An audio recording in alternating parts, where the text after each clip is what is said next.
চীনকে আমরা ফ্রেন্ড মনে করি কেন? একটা বড় জাতি, বড় গোষ্ঠী এবং সে কিন্তু আমার ধর্মের বাইরে। আমি তো ধর্মে আল্লাহ এক অদ্বিতীয়, তা না। অবিশ্বাসীর সাথে আমি অবিশ্বাসী একটা গোষ্ঠীর সাথে আমার মিলটা পাকিস্তানের যে অর্থনৈতিক ফাউন্ডেশনটা আছে, সে তো আমাকে সাহায্য দিতে পারবে না। আর্থিকভাবে সে কিছুই করতে পারবে না। পারবে টুকটাক পারবে। সে যেটা পারবে ধর্মীয় সেন্টিমেন্টে আমাকে কিছু কথাবার্তা বলতে পারবে, যেটা ভালো বলেন। অনেকেই তো ধর্মীয়তা কম করে, কৌশলী কম হয় তারা। পাকিস্তানের সাথে আমাদের ব্যবসা-বাণিজ্য কি আছে? কত টাকার ব্যবসা হবে? ইন্ডিয়ার সাথে তো আমার $16 বিলিয়ন ব্যবসা। চায়নার সাথে আমার $10 বিলিয়ন ব্যবসা।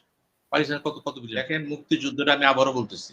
অনেকে শুনতেছেন, শুনে রেখেন। ইলেকশনটা কিন্তু স্বাধীনতা যুদ্ধ ৭০ ইলেকশন কিন্তু স্বাধীনতা যুদ্ধের জন্য হয় নাই। পাকিস্তানের একটা ফেডারেল গভর্নমেন্ট হবে। কতগুলি কর্মসূচি ছিল? ৬ দফা ছিল আমাদের এবং সেইটা নিয়ে আমরা বলছিলাম। অখণ্ড পাকিস্তানটাকে নিয়ে আমরা চিন্তা ভাবনা করছিলাম। এই অখণ্ড পাকিস্তান খণ্ড করলো কে? ওই যে আলোচনা করলেন ভুট্টো, মুজিবিয়া, একদিকে আলোচনায় ষড়যন্ত্র। ওই কথা বলেন না কেন? এই তো সেই পাকিস্তানিরা, ওরাই তো আলোচনায় বসে ক্ষমতা দিয়ে আমার এসে বাস দিয়ে দিল। লজ্জা বোধ আমাদের থাকতে হবে। আমাদের মন পরিষ্কার না। একে তো বলার সাহস পেলেন কেন আপনি? সো মাথা উঁচা করেন। আলোচনা টেবিলে করবেন, ইউনিভার্সিটি করবেন, পলিটিক্সে করবেন। ওইটাই হচ্ছে নেতা। নেতা তো এমনি আসে না। আর নেতাটা হইতেও পারে না। দলের পদ থাকলে নেতা হয় না। পার্টির চেয়ারম্যান হতে পারে, মহাসচিব হতে পারে। কত পার্টি তো আছে দেশে। সবাই কি নেতা? স্টেটসম্যান না।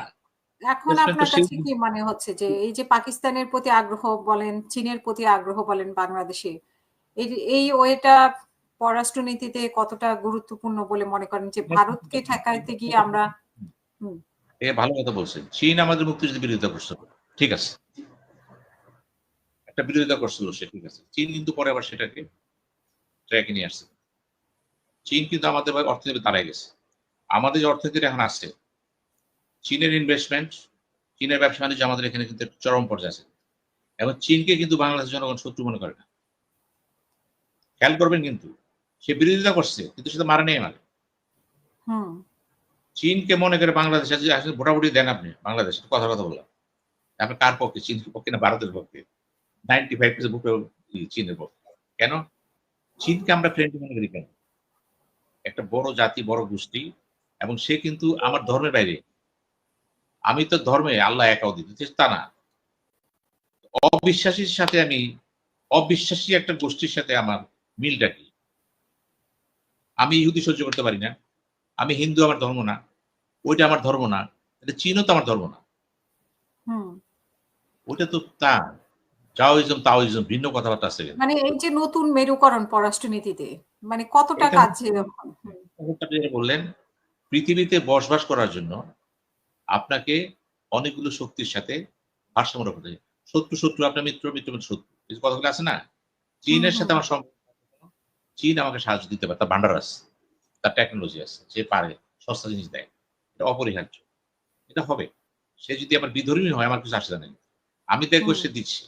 আমি তার সাথে ১ বছর খাইতে পারি। আমি তো চীন ভিজিট করছি উচ্চ রাষ্ট্রীয় পর্যায়ে, একদম শীর্ষ পর্যায়ে। একদম যাও জিয়াং ফিলিপাইন আমার সাথে দেখা হয়েছিল, গেছিলাম তো।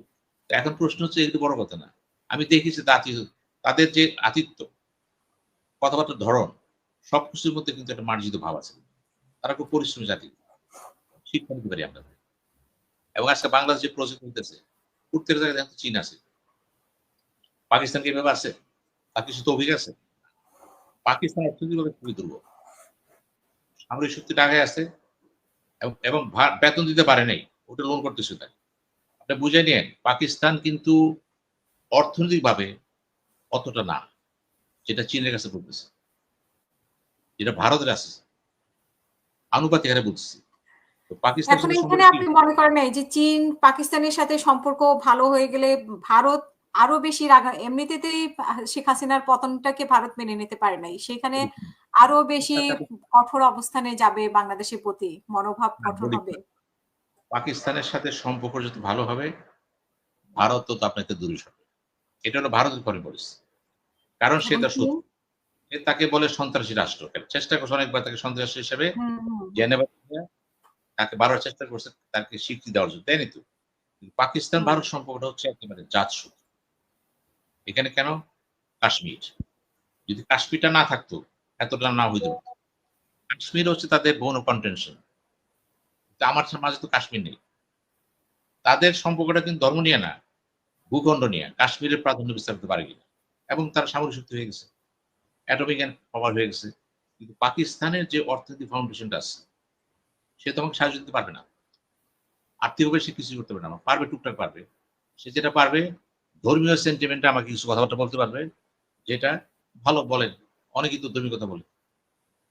সেটা মুখ্য না, মুখ্য হচ্ছে যে আপনি পৌঁছে বলেন। এই যে করাচিতে 30 লাখ পাকিস্তানি আছে ওইখানে, খবর নিয়েছেন তারা কেমন আছে, কি ধরনের লাইভ লিড করতেছে, একটু খবর নেন, বাস্তবে ঢোকেন।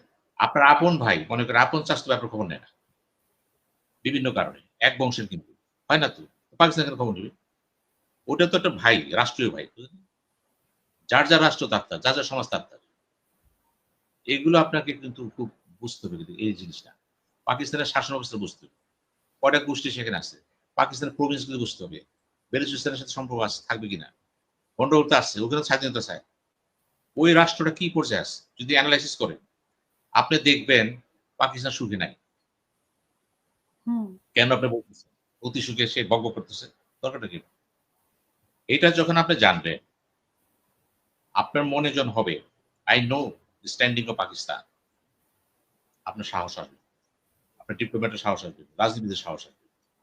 এটা না পররাষ্ট্রমন্ত্রী আসলো, বিভিন্ন অফিসে গেল, হ্যাঁ আমরা তো আতিথ্য করছি, আমরা সম্মান দিচ্ছি, সবই করছি, আমরা তো বন্ধু বাৎসল্য জাতি, চীন করতে দিচ্ছি, ঘুরতেছে, যাক আসেন ঘুরেন, আমরা তো মানা করিনি, আমরা চাচ্ছি বন্ধুত্ব, আমরা চাচ্ছি বন্ধুত্ব। এটা শুনতে চাই না, আমার মনটা অপরিষ্কার। চীন বলছে আপনাকে, চীন এত কিছু দেওয়ার পর কখনো বলছে যে বাঙালির মন অপরিষ্কার? আমি বলবো এটা কিন্তু পাকিস্তানের কথা না।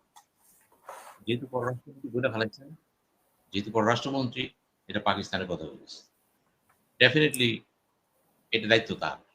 আমি এটার সাথে পাকিস্তানের একটার কারণে উনি বলছেন উনার বিবেক ধ্বংস করুক, আমার বলা ঠিক হয়নি, শেষ, এই কথা বলে শেষ তো। আপনাকে দেখবেন ঠিকই পাকিস্তানে যান আপনি, পাকিস্তানের প্রধানমন্ত্রী আপনাকে প্রশ্ন করবে, নওয়াজ শরীফ দেখা হয়, আপনি বলবে এই কথা বলছে কেন? যা খারাপ, অশোভনীয়, সব জায়গায় খারাপ, তো অফিসিয়াল আপনাকে বলবে না। সব কথা শেষ করতে হলে যে আমাদের সাথে সম্পর্কটা পাকিস্তানের সাথে আমরা ভালো চাই, আমাদের স্বাধীনতা সার্বভৌমত্ব প্লাস জাতীয় স্বার্থ। কারণ পাকিস্তানের সাথে জাতীয় স্বার্থের কথা ক্লেশ করে, ভারতের সাথে পদে পদে করে, বর্ডার আছে, এটা আছে, সেটা আছে, বাণিজ্য আছে, পাকিস্তানের সাথে ক্লেশ করে কোথায়? আমার জাতীয় স্বার্থ ক্লেশ কম করবে। ভারত কি চাবে? পাকিস্তান, পাকিস্তান চাবে কোনো না ছলে বলে কৌশলে আমাকে এন্টি ইন্ডিয়ান ব্লক নিয়ে যাবে, এটা সে চাবে। চীনও চাবে, কিন্তু চীন সেটা কৌশলগত হয়ে, পাকিস্তান কি? পাকিস্তান ততটা কৌশলী না। যারা পাকিস্তান জানেন, বুঝেন, ইতিহাসটা দেখেন, পাকিস্তান কিন্তু ততটা কৌশলী না।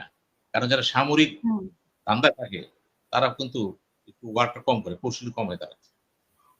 পাকিস্তানের সাথে আমাদের ব্যবসা বাণিজ্য আছে, কত টাকা ব্যবসা হবে? ইন্ডিয়ার সাথে তো আমার $16 বিলিয়ন ব্যবসা, চায়নার সাথে আমার $10 বিলিয়ন ব্যবসা, পাকিস্তানের কত কত বিলিয়ন ডলার।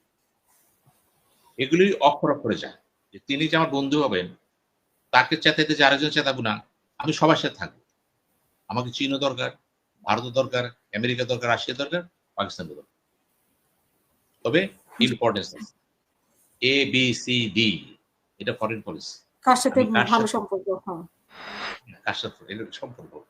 ব্যক্তি জীবনে দেখেন না, আপনার সাথে সব বন্ধুকে একরকম,